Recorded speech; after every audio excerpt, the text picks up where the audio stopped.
Si de algo saben las abejas, es de flores. Hay de todo tipo y para todos los momentos. Lo importante no es solo su color, tamaño o forma, sino lo que hace sentir cada una. Y para esos sentimientos trabajan. Igual que el Banco Central, que trabaja para hacer florecer la economía y que sientas estabilidad. Para ese sentimiento de tranquilidad. Para ese sentimiento de crecimiento y desarrollo. Para que la primavera llegue a todos los sectores y los planes de muchos den grandes frutos. Banco Central de la República Dominicana, 75 años trabajando por una estabilidad que se siente. Hola, soy la República Dominicana. Soy el merengue que mueve tus pasos y la bachata que despierta tus recuerdos. Soy la tambora que late con el corazón del pueblo. Soy el sabor de un sancocho compartido. El azul que abraza la bahía de Samaná con sus majestuosas ballenas y las aguas cristalinas que besan las arenas de Cabo Rojo. Aquí, el turismo no es solo un destino, es un ritmo, un llamado a descubrir, a respetar, a sentir. Porque cada sonrisa que encuentras, cada rincón que exploras, es un pedazo del alma que cuidamos con esmero. No vengo solo a sorprenderte, vengo a contarte que quien llega no solo se lleva recuerdos, se lleva un pedacito de nuestra esencia que lo acompaña para siempre. República Dominicana, reservada para el mundo. Banreservas, firme aliado del turismo dominicano.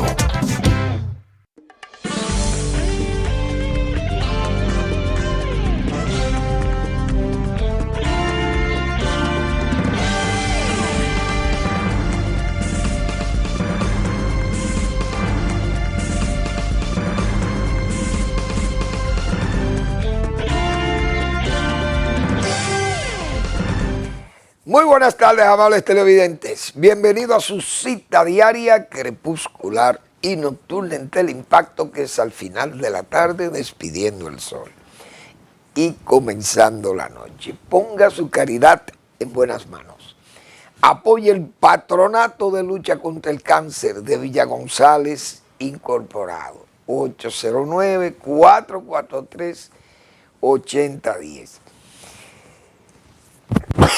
Perdón. También el Hogar Escuela Santo Domingo Sabio, otro espacio que dirigen los salesianos para formar jóvenes en alto riesgo. Esperan por usted también que usted le dé su apoyo como siempre y su rayo como siempre, porque el pueblo dominicano contribuye, siempre hay mucha gente buena.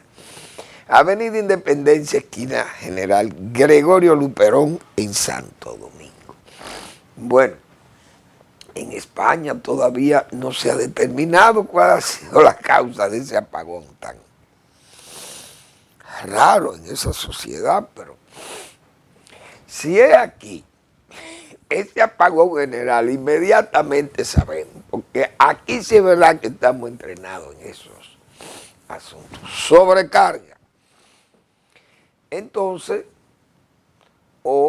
todavía se sigue señalando que podía ser un ciberataque, pero la verdad que hacerlo a España y Portugal, pero se podía haber hecho en Italia, o se pudo haber hecho en Alemania, o se pudo haber hecho en uno de esos países más al norte, o en Grecia, qué sé yo, pues citar los sureños de Europa. Pero eso puede traer hasta una crisis política en España, porque entonces el gobierno no ha manejado aquello, parece, con mucha firmeza, ha sido un poco vacilante, oscuro. Se ve Sánchez con unas declaraciones tardías de ese apagón, y eso en España, esa lucha política es descarnada en España. Y ya el PP está reclamando esas cosas. Y la sociedad de ahí no son estos países. Allí hay que explicar las cosas con claridad, porque la gente tiene otro modelo de hacer política. Y allá el poder se disputa en forma descarnada. Esa es la pura verdad. Vamos a esperar a ver qué quedó España con eso. Pero pueden ser sobrecargas. A veces se descuidan, un sistema comienza a absorber y a absorber ahí demanda y luego no está toda la oferta y entonces revienta. Como aquí, porque aquí sí es verdad que los transformadores en esos barrios son especialistas, que eso ellos saben, porque los transformadores se sobrecargan y explotan. Bueno, es muy difícil para uno, sin tener el nivel de competencia o el nivel de información como para usted refutar a dos economistas de primer nivel de este país, el señor Magín Díaz y el señor Jaime Aristi Escudero. Ellos fueron entrevistados por el periódico El Caribe. Entonces hicieron unas declaraciones ahí como muy macro y como muy a la ligera, digo yo. Como tan fácil calcular, bueno, el país pierde $1 millón diarios. Fíjense qué forma de como ablandar, digo yo, porque aquí hay mucha gente que se presta para todo. Y el que menos corre, vuela. Eso es un refrán muy viejo de este país. Pero yo no puedo encasillar a esa gente en cuestiones de ese tipo, pero me luce que son declaraciones para ablandar sectores. Usted venir y decirle a un país como la República Dominicana que está perdiendo de vender $1 millón diarios porque no se previeron diríamos, la situación que hay hoy, no se tomaron a tiempo decisiones que había que tomar y que eso ha obligado a que la empresa que explota el oro produzca menos. Entonces, al producir menos, ese cálculo que ellos han hecho en forma ligera, arbitraria, viene y dice, bueno, se han perdido X cantidad de onzas que no se están produciendo porque Barry está en una producción muy baja, porque no le han aprobado la presa de Cola. Óiganme, y usted venir con esa mala noticia, esa noticia cargada de negativismo, o no de negativismo, ni de negatividad, sino cargada de interés, digo yo. Porque $1 millón para un país como este, óigame, la gente piensa que es tan fácil hacer ese cálculo. Asumir que Barry iba a producir X cantidad de onzas más que le permitían entonces al país ganarse ese $1 millón diarios. No sé si por el pago de impuestos o de los beneficios, pero bien. Que si se tomaran las medidas a tiempo, el país se beneficiaría de eso. Léase el Romero de San Juan de la Maguana. Si se hubiera tomado una decisión con tiempo, estuviéramos también ganando mucho dinero con el Romero. Es muy fácil calcular las cosas así. Pero si se cae el precio del oro y baja a los niveles que es normal para el oro, entonces se quedan callados, no hablan. Porque es muy cómodo hacer los cálculos ahora. Pero yo le voy a hacer lo mío ahora. Los cálculos de si yo estuviera dirigiendo el país y no quiero ganarme ese $1 millón diarios con el oro de San Juan, yo lo que quiero es que sembremos y vendamos 200,000 toneladas de batata vendidas en los Estados Unidos. Eso nos va a dejar bastantes dólares. Si al mismo tiempo yo tengo 5 millones de metros cuadrados de invernadero en el área de San Juan de la Maguana o 10 millones de metros, y amarro mi negocio, porque hay negocios buenos que están buenos y negocios que están malos. Hoy el negocio que está bueno es el del oro, muy bien. Mañana puede ser el del aguacate, o puede ser el del guineo, el del banano. Ojalá tenga una propiedad que sane el cáncer, para que usted vea que tenemos que sembrar de banano todo el país. Porque la humanidad es así, los mercados son así. Ahora, si el gobierno toma una decisión a tiempo y dice, miren, vamos a sembrar en San Juan de la Maguana 150 o 200,000 tareas de batata y vamos a producir 400,000 toneladas y la vamos a vender en Estados Unidos, eso nos va a dar un valor de X.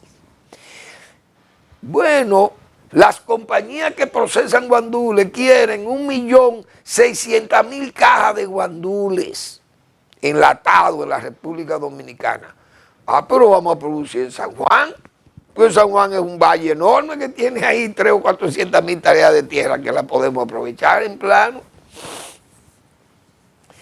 Vamos a sembrar en las áreas un poco más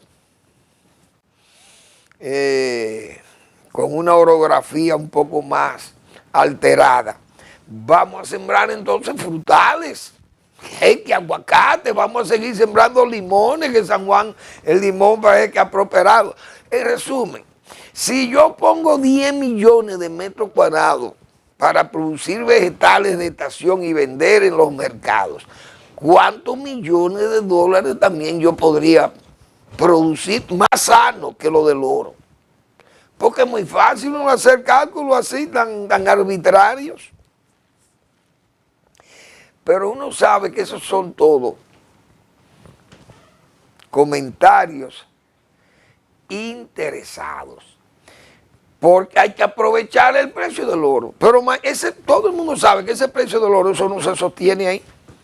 Desde que Trump cambie su política, que va a tener que cambiarla, porque el mundo no va a seguir así como él quiso, y ya se ven, porque cambiando y van y vienen, y los aranceles ya prácticamente es a China que le quedan, porque es un pleito con China. Yo no sé si Donald Trump no pudo hacer negocio en China en alguna oportunidad, pero la tiene con los chinos. Ese es su problema. Pero ya hasta el 25% para los vehículos, y ya está considerando quitar y las piezas, porque en Estados Unidos está resintiendo las empresas automovilísticas, porque las piezas le llegan muy caras también. Bueno, entonces todo el mundo sabe que el oro puede cambiar, porque el oro va a cambiar, porque no se puede mantener en esos precios.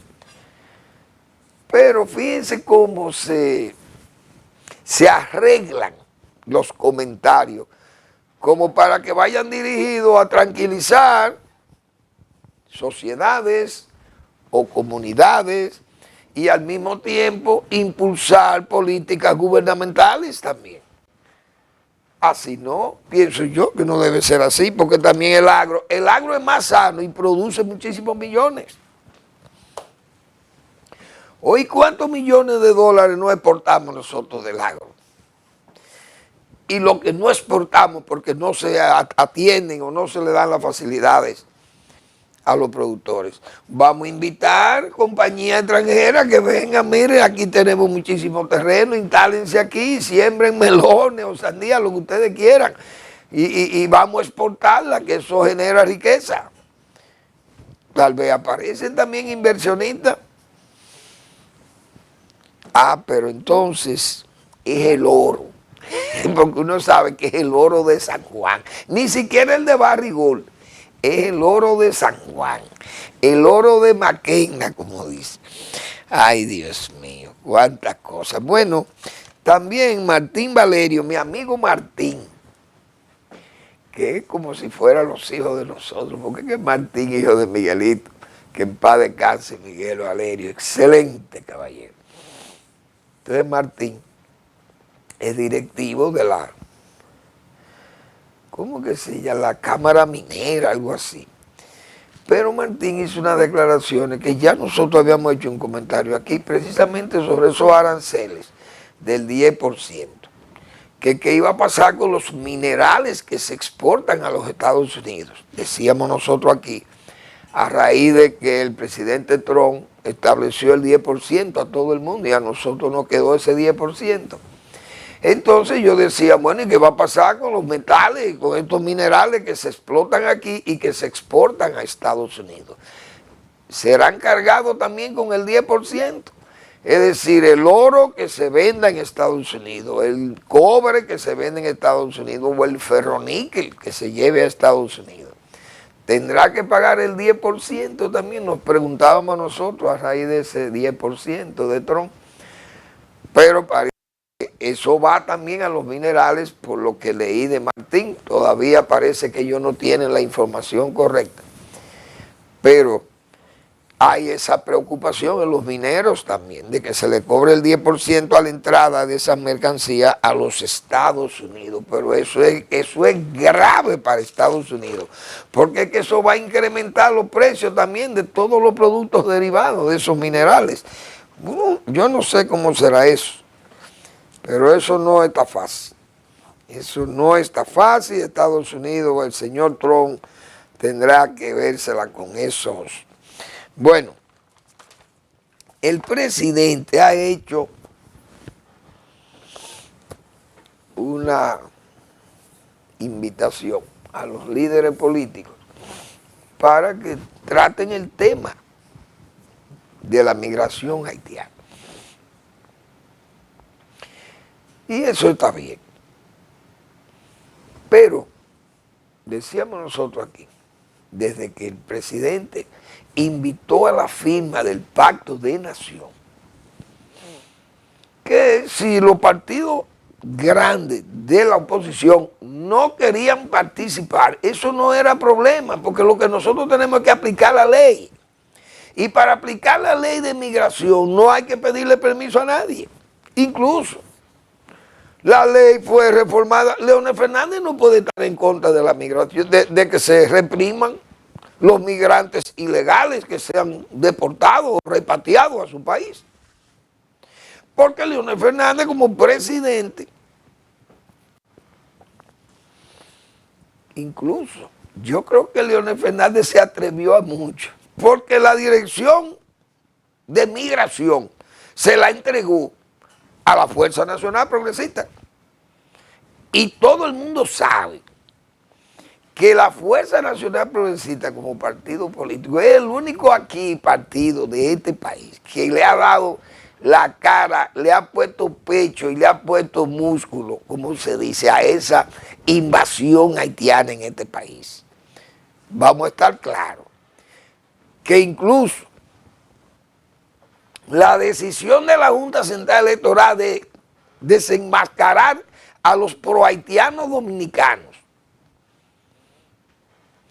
que prepararon a Huiné y que están hoy en este gobierno, dirigiendo este gobierno, que prepararon a Huiné, repito, para llevarlo a México, acusarnos a nosotros, los dominicanos, de ser esclavistas, de ser racistas, xenófobos. Porque miren ese caso de ese infeliz dominicano, de ese negro dominicano, llevado a Haití porque es negro, se llevó a Haití. Y allá en Haití él perdió el acento castellano limpio y puro de él, de su escuela, de su formación escolar dominicana, y el tiempo que permaneció en Haití le hizo perder el acento del castellano que hablaba, y por eso el señor Huiné tuvo que sacrificarse y vivir en Haití siendo de la familia Ferrera Medina de Barahona y de Pedernales, en la zona del sur. A eso se prestaron esos agentes traidores del país que hoy están ahí en el gobierno como colectivo grande del gobierno del don Luis Abinader. Y la Dirección General de Migración, donde estuvo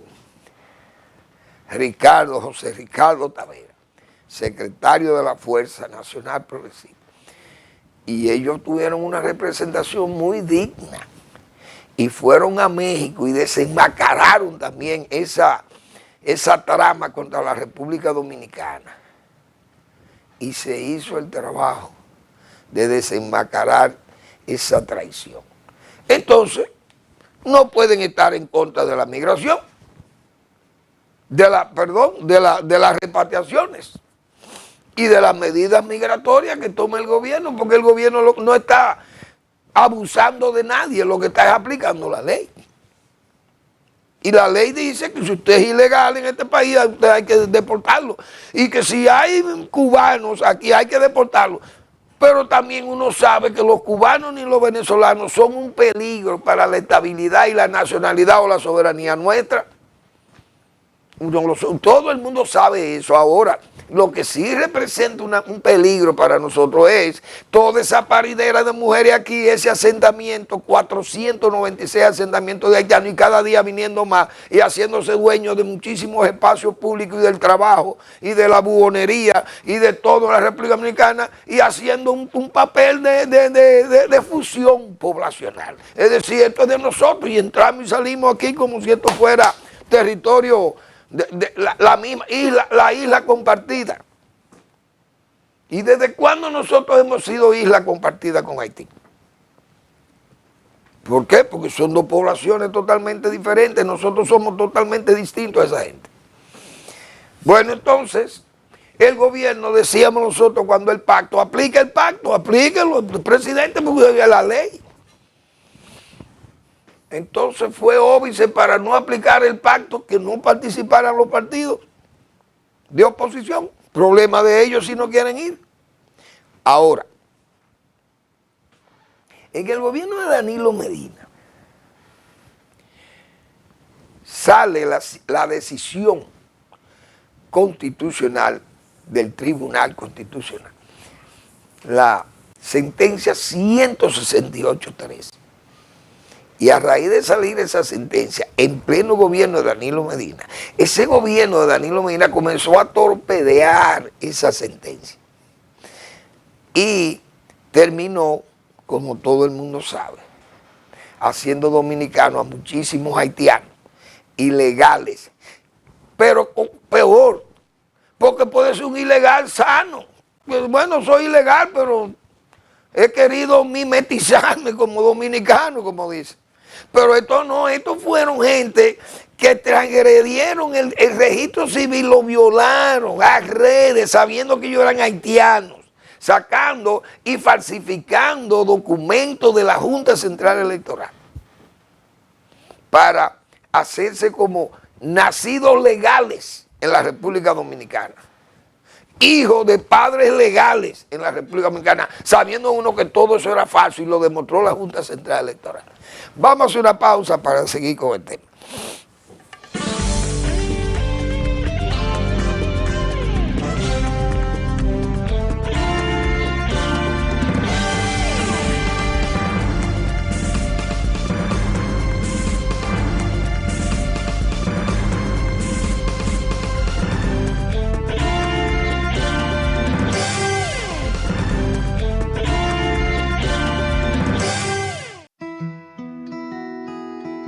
Si de algo saben las abejas, es de flores. Hay de todo tipo y para todos los momentos. Lo importante no es solo su color, tamaño o forma, sino lo que hace sentir cada una. Y para esos sentimientos trabajan. Igual que el Banco Central, que trabaja para hacer florecer la economía y que sientas estabilidad. Para ese sentimiento de tranquilidad, para ese sentimiento de crecimiento y desarrollo, para que la primavera llegue a todos los sectores y los planes de muchos den grandes frutos. Banco Central de la República Dominicana, 75 años trabajando por una estabilidad que se siente. Hola, soy la República Dominicana. Soy el merengue que mueve tus pasos y la bachata que despierta tus recuerdos. Soy la tambora que late con el corazón del pueblo. Soy el sabor de un sancocho compartido El azul que abraza la bahía de Samaná con sus majestuosas ballenas y las aguas cristalinas que besan las arenas de Cabo Rojo. Aquí, el turismo no es solo un destino, es un ritmo, un llamado a descubrir, a respetar, a sentir. Porque cada sonrisa que encuentras, cada rincón que exploras, es un pedazo del alma que cuidamos con esmero. No vengo solo a sorprenderte, vengo a contarte que quien llega no solo se lleva recuerdos, se lleva un pedacito de nuestra esencia que lo acompaña para siempre. República Dominicana, reservada para el mundo. Banreservas, firme aliado del turismo dominicano.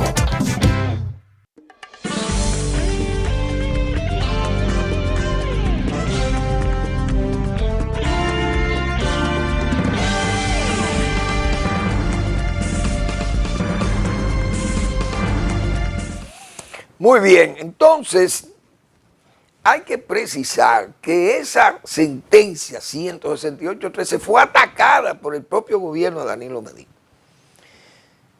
Fue un gobierno que traicionó su propio criterio que tenía el presidente, que en La Habana hizo un discurso que ni Duarte tenía un discurso de defensa de la soberanía y del país como lo tuvo el señor Danilo Medina. Pero de La Habana a Santo Domingo todo fue un cambio copernicano, como acostumbramos a decir. Es decir, el hombre tuvo un gran inicio allí, pero tuvo un final infeliz en el país, porque lo que vino y trajo fue plegarse a las peticiones que habían de intereses foráneos, pero que querían que República Dominicana fuera eso lo que ha sido un asiento de toda esa población haitiana ilegal y que nosotros aquí aprovecháramos para crear una minoría étnica importante de haitianos falsificados como dominicanos, falsificados como haitianos legales, hijos de haitianos legales, porque la Constitución lo protege. Si es hijo de un haitiano legal, él tiene derecho a pedir su nacionalidad porque nació de un haitiano legal en la República Dominicana. Muy bien, pero es que violaron eso. ¿Quién determinó eso? La Junta Central Electoral, y la dirigía el propio, hoy uno de los principales dirigentes de la Fuerza del Pueblo, que es el señor Rosario Márquez. Entonces, esa 168.13 fue perforada por la ley 169 y todo aquel plan de regularización hecho a sabiendas de que eso no funcionaba, que eso era ilegal todo, porque nosotros lo denunciamos. Toda esa trama de vaciar allí datos falsos de dominicanos delincuentes, principalmente organizados en pretensas juntas de vecinos para estar falsificando estadía de haitianos y comportamiento y cosas de eso. Y eso era la base jurídica para otorgarle una regularización a un haitiano que apenas sabía pronunciar algunas palabras en español. Y ahí lo justificaban como gente que tenían 15, 20 y 30 años residiendo en el país. Y la gente vive aquí en este barrio hace 30 años, siendo mentira, todo cobrado y pagado, y sabiéndolo el gobierno llevó ese plan de regularización de traición también al país. Ahora, el presidente, si esta gente no quiere, y también ellos le van a decir, Danilo Medina es el primero que probablemente le diga, pero el PRM, ¿qué hacía? ¿Cuál fue la actitud del PRM en ese proceso de denuncia de la supuesta nazificación de este país, la supuesta xenofobia, la supuesta apatridia y la supuesta racismo, el supuesto racismo de la República Dominicana? ¿Cuál fue la actitud del PRM en ese momento? Fue irse en contra de los intereses del país, defendiendo la haitianización de la República Dominicana y defendiéndonos y atacando el gobierno de Danilo Medina al mismo tiempo, diciéndole que la República Dominicana lo que estaba generando apatridia. El propio presidente Abinader, líder del PRM, o uno de los líderes del PRM en ese momento, habló hasta de su origen libanés, que fue hijo de inmigrantes y que ese mismo derecho tenían también los haitianos. Esa fue la posición. Entonces hoy, por eso yo decía, si al presidente, si a usted no le hacen caso, porque no le creen, porque usted habló en contra de la 168.13 y usted ahora tiene esa vocación nacionalista. Presidente, siga para adelante.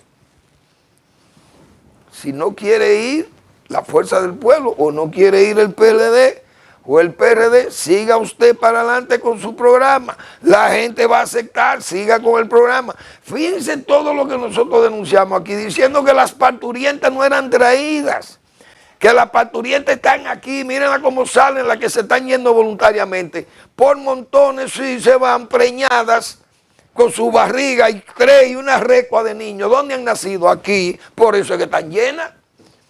¿Por qué no vienen las haitianas legalmente de Haití a parir aquí? Porque pueden venir con un permiso, una visa. Si usted está embarazada en Juana Méndez y ahí hay un consulado que lo dirige la mujer de Riverón, por cierto, el patriota Riverón, que es el síndico de Dajabón, le otorga una visa porque la señora viene a parir para acá. Y le dan una visa. O le dan, no, le venden una visa. La señora está entrando legalmente. Si ella viene en una guagua de esa de Caribe Tour, qué sé yo, y viene y entra aquí con una visa, viene legal.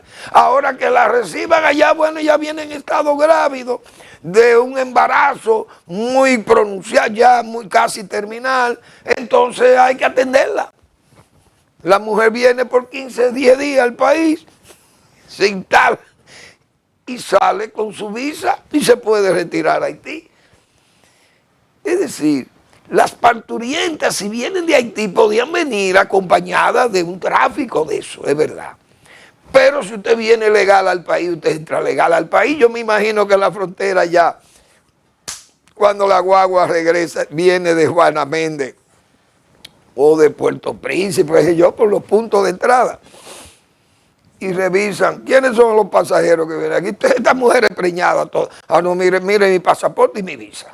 Yo vengo visada, yo vengo a chequearme con un médico aquí para que me vea y voy a pagar mi servicio médico y todo. ¿Y quién le va a decir que no?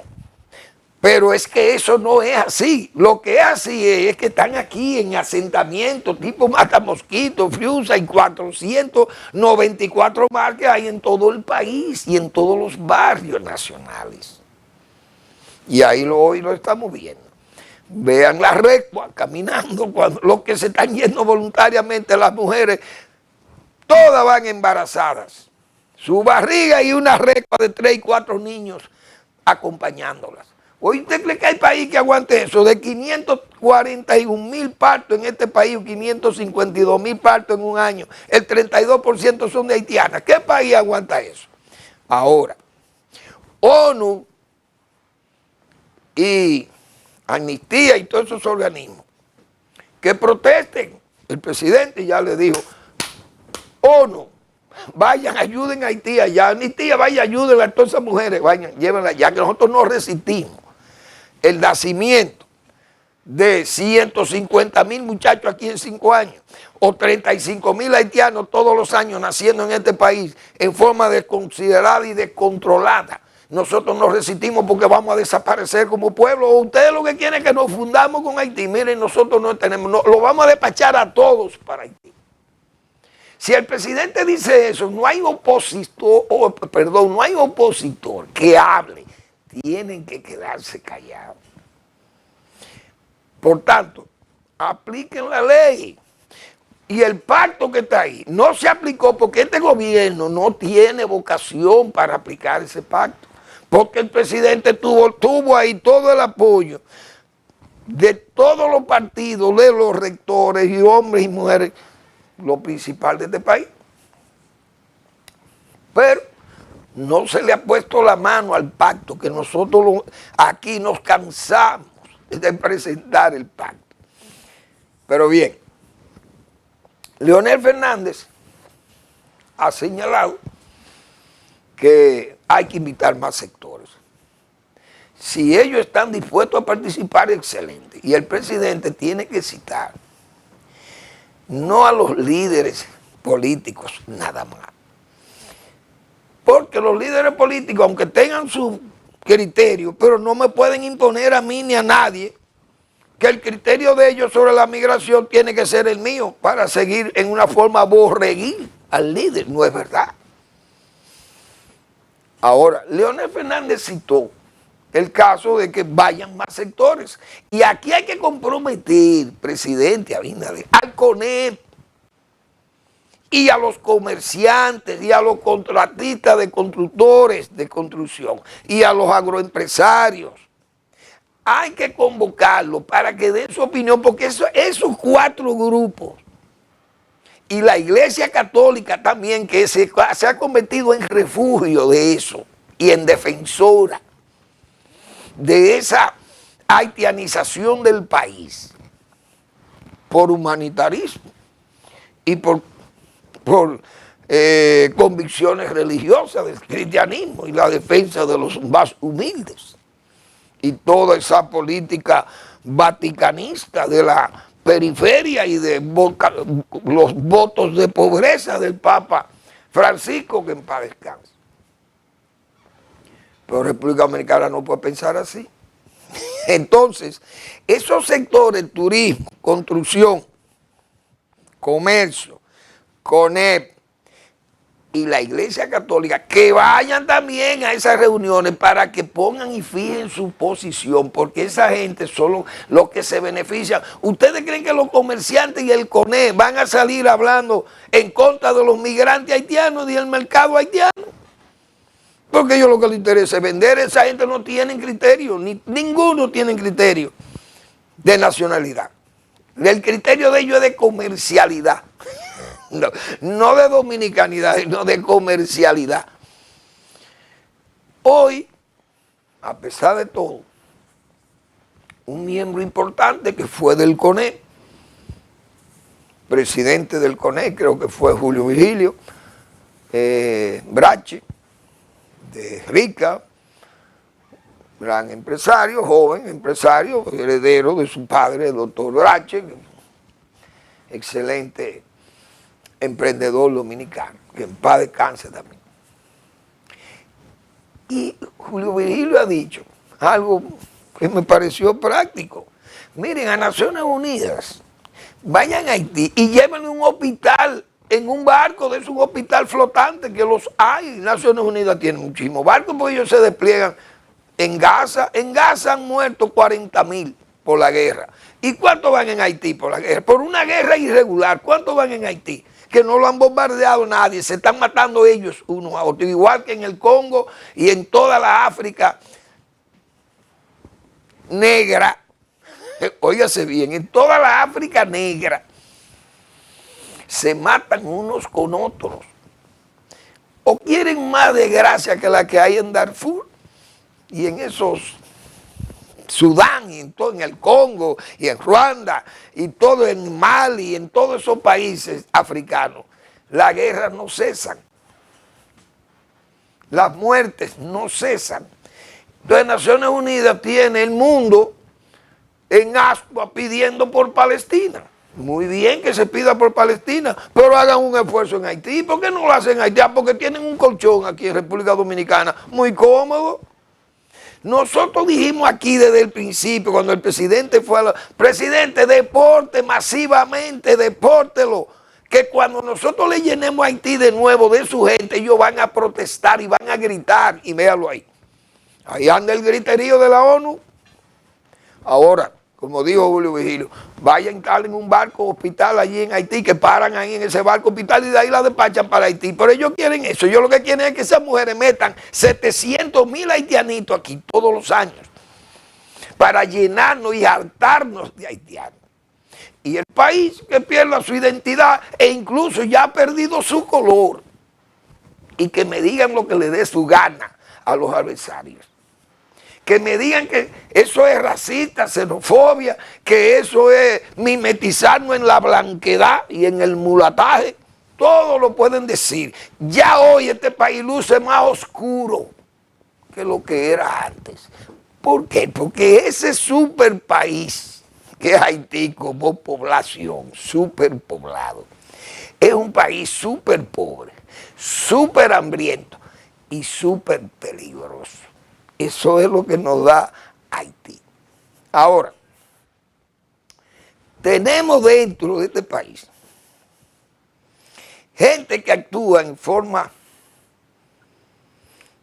traidora contra la República Dominicana. ¿Qué busca el señor Parizón aquí? ¿Cuál es el estatus de ese señor Parizón? Un ex embajador, ex cónsul de Haití aquí, pero ¿cuál es el estatus legal? Este señor es dominicano. ¿O se hizo dominicano para vender este país? Y para satisfacer los deseos de los haitianos, de hacer de República Dominicana un asiento de haitianos. ¿Cuál es el estatus del señor Parizón para venir ahora a decir que le acompañen ONG? ¿Y por qué tú no le pediste que fueran las ONG a acompañar a los riders de Texas? Yo creo que tengo las imágenes ahí.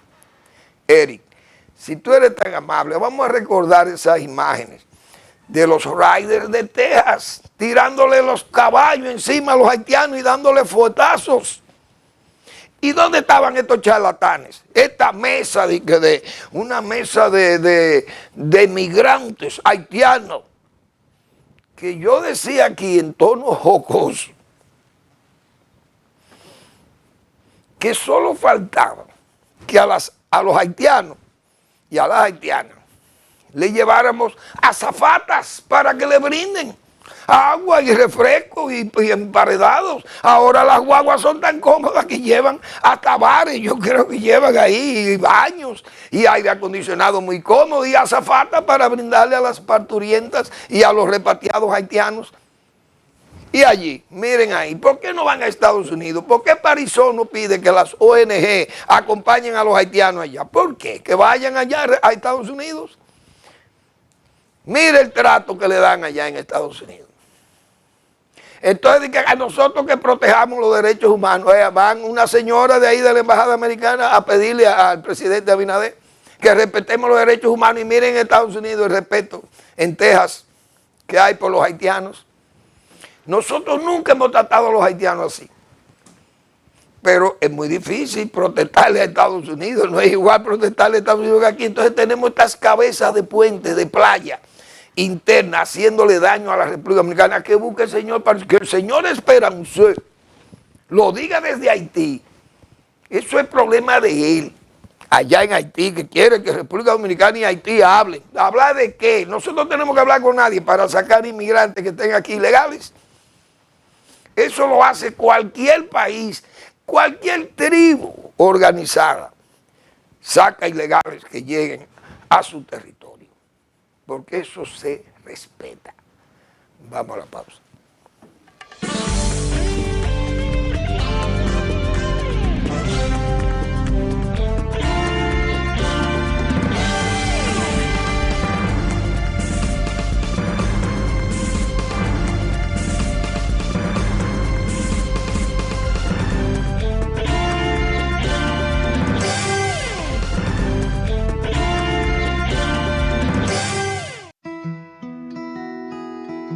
Si de algo saben las abejas, es de flores.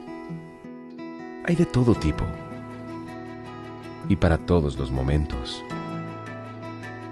Lo importante no es solo su color, tamaño o forma, sino lo que hace sentir cada una. Y para esos sentimientos trabajan. Igual que el Banco Central, que trabaja para hacer florecer la economía y que sientas estabilidad. Para ese sentimiento de tranquilidad, para ese sentimiento de crecimiento y desarrollo, para que la primavera llegue a todos los sectores y los planes de muchos den grandes frutos. Banco Central de la República Dominicana, 75 años trabajando por una estabilidad que se siente. Hola, soy la República Dominicana. Soy el merengue que mueve tus pasos y la bachata que despierta tus recuerdos. Soy la tambora que late con el corazón del pueblo. Soy el sabor de un sancocho compartido, el azul que abraza la bahía de Samaná con sus majestuosas ballenas y las aguas cristalinas que besan las arenas de Cabo Rojo. Aquí, el turismo no es solo un destino, es un ritmo, un llamado a descubrir, a respetar, a sentir. Porque cada sonrisa que encuentras, cada Cada rincón que exploras es un pedazo del alma que cuidamos con esmero. No vengo solo a sorprenderte, vengo a contarte que quien llega no solo se lleva recuerdos, se lleva un pedacito de nuestra esencia que lo acompaña para siempre. República Dominicana, reservada para el mundo. Banreservas, firme aliado del turismo dominicano.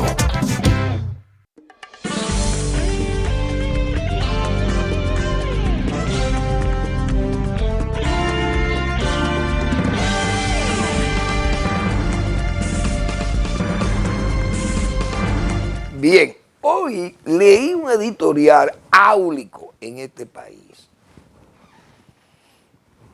El editorial de un periódico que se llama El Caribe. Qué pena, Dios mío, qué diferencia con Germán Ornes cuando dirigí ese periódico. Un periodista de verdad, pero un periodista de la verdad también. Es decir, que hay que defender la verdad y hablar con la verdad. Y no es verdad que la verdad puede perecer por asuntos de fanatismo, por ideología y ese tipo de cosas que no se explican. Yo me acuerdo una vez un periodista muy amigo mío, fallecido, que era un castrista enfermo, defensor del castrato. Y yo le dije una vez, fulano, en público, porque estábamos en un programa de televisión, yo le dije, fulano, pero yo no lo entiendo a ustedes, los izquierdistas castristas, porque ¿cómo tú defiendes esa revolución, que es una revolución enemiga de los periodistas? El periodista que no se pliega a esa revolución, a decir lo que ellos quieren y lo que les interesa, entonces ¿qué periodismo es ese? Un periodismo plegado al poder. Tú te morirías de hambre en Cuba, le dije yo, porque tú eres un hombre combativo, un hombre de ideas y de ideas claras por la verdad. Y aquí tú contra Balaguer le dices de todo a Balaguer.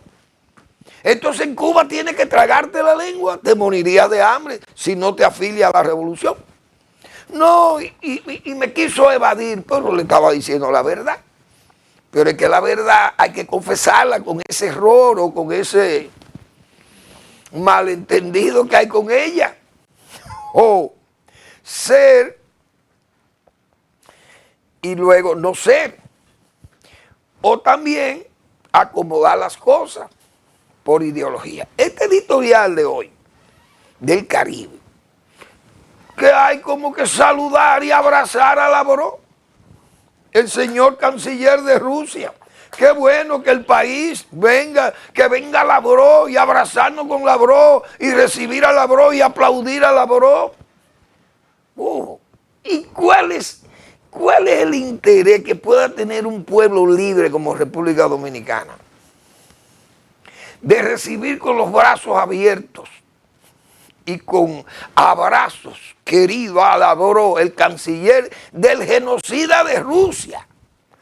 Un país, señores, que ha matado 3 periodistas, Ana Politkóvskaya, aquella periodista que yo ayer o antes de ayer, no recuerdo, y el viernes, hablé de ella, que fue asesinada porque escribió sobre los desmanes que hizo el putinismo en la destrucción de Grozny, la capital de Chechenia. Ana Politkóvskaya fue atacada a tiros por el Kremlin, mandada a matar por el régimen que hoy el cínico del señor canciller de Rusia viene a defender y a inaugurar un local para la embajada de Rusia. Gran cosa, que uno sabe que es un centro de espionaje. ¿Qué le pasa a los periodistas que son críticos de ese régimen genocida? Ahí tengo el caso de una joven ucraniana, periodista ucraniana, que le sacaron los órganos de tanta tortura que le dieron a esa joven. La torturaron tan fuerte que hubo que sacarle, la mataron y le sacaron los órganos para que en la autopsia no se vieran los rasgos. No los rasgos, no. los moratones, como se dice, la pudrición de sus órganos prácticamente, dañado a golpes. Eso es lo que vamos a abrazar de Lavrov. ¿Qué periodistas son estos en este país? Vendida su pluma. Porque usted tiene que ser un periodista que defienda la verdad, que defienda la realidad, el buen pensamiento, la noticia, la realidad de la noticia. Pero usted no puede vender ideología siendo periodista. Porque ¿qué periodismo es? Y hoy el editorial del Caribe es un editorial que para mí eso es vacío, falso. Porque no es escrito por un periodista, sino escrito por un idealista o un comunicador ideologizado con la izquierda. ¿Cómo vamos a abrazar un genocida y abrazar a un cínico que niega y que sabe todo el mundo que niega todas esas muertes a los propios periodistas? Ana Policocaya, hay otra también que no recuerdo, la de Ingusetia, la República de Ingusetia, que fue asesinada también porque periodistas que no pueden hablar, y que es el régimen que le vamos a celebrar, a recibir con los brazos con flores a un canciller cínico, mentiroso. ¿Y usted cree que necesita un editorial de alabanzas escrito por una pluma áulica? O, como decía mi amigo Ido, que en paz descanse, mi amigo Bonillita, un verdadero botafumeiro. Oye, ¿ustedes creen que una pluma que se respete, un periodista que se respete, puede estar de acuerdo con un régimen que asesina a los periodistas? Por decir la verdad. ¿Y qué régimen, qué periodismo es este? Entonces cierra ese editorial diciendo que aquí aparece muchísima gente que van a salir criticando a Lavrov. Pero es que hay que criticarlo, hay que decirle eso. Por eso yo quisiera que organicen una rueda de prensa para yo ir a hacerle esas preguntas al señor Lavrov. Díganme qué pasa con esta joven periodista ucraniana que fue torturada, raptada por los rusos y hubo que operarla, hacerle una autopsia y sacarle los órganos de tan dañados que quedaron por las torturas. Oigan por dónde que andamos. Ese es el régimen que hay que celebrarle la apertura de una embajada en una democracia como la nuestra. No, andamos muy mal. Gracias por su atención. Nos vemos mañana en nuestra entrega de Al Final de la Tarde, despidiendo el sol y comenzando la noche.